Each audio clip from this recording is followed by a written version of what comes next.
रमजान की बरकत और एक बदकिरदार औरत। शहर के एक कोने में एक औरत रहती थी जिसे लोग अच्छी नजर से नहीं देखते थे।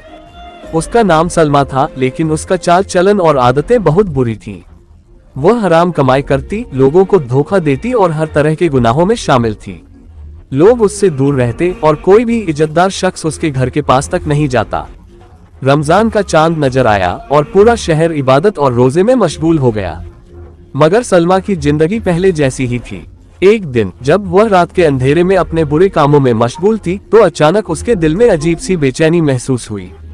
ऐसा लगा जैसे कोई उससे कह रहा हो, ये रमजान का महीना है मगर तुम अब भी बुराइयों में पड़ी हो।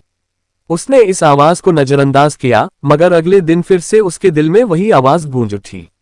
जब उसने एक बूढ़ी औरत को मस्जिद के पास भीख मांगते देखा तो पहली बार उसका दिल पिघल गया। उसने सोचा, मैं कितनी बदनसीब हूँ जो लोगों से पैसा छीनती हूँ, मगर यह बुढ़िया एक निवाले के लिए भी तरस रही है। उस रात उसने अपनी जिंदगी के गुनाहों पर सोचा और पहली बार सजदे में गिरकर रोई, या अल्लाह, क्या मेरी माफी हो सकती है। उसके दिल से सच्चा आंसू गिरा और उस रात उसने फैसला किया कि वह अपनी पुरानी जिंदगी को छोड़ देगी।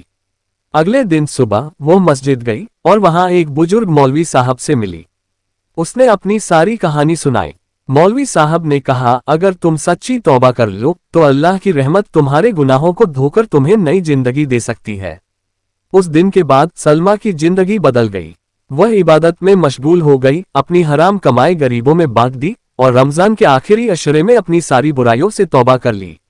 जब ईद का दिन आया तो वह एक नई जिंदगी जीने के लिए तैयार थी, एक ऐसी जिंदगी जो अल्लाह की रजा के लिए थी। अल्लाह की रहमत कभी किसी पर बंद नहीं होती। अगर इंसान सच्ची तौबा करे तो रमजान का महीना एक गुनहगार को भी वली बना सकता है।